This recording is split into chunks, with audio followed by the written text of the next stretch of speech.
जय शिवराय. मी सरनोबत वंशज लौकिक घोळे. काल मी कोराईगड म्हणजेच कोरीगड इथे दुर्ग भ्रमंतीसाठी गेलो होतो.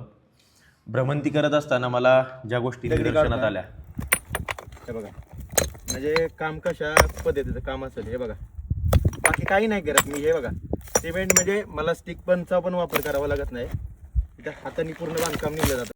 वरती त्यांनी बाबा सोन्याचं मिश्रण आणि गुळाचं मिश्रण आणि शिशाचं मिश्रणचं ओतून त्याच्या खालीमध्ये कपच्या टाकल्या होत्या. तर हे करत असताना मी म्हटलं चला आता हे काम तर झालेलं आहे, चांगलं झालं आहे. त्या हाताने उचकडायचा प्रयत्न केला, तर मी हात लावला तर ते सगळं पडलं.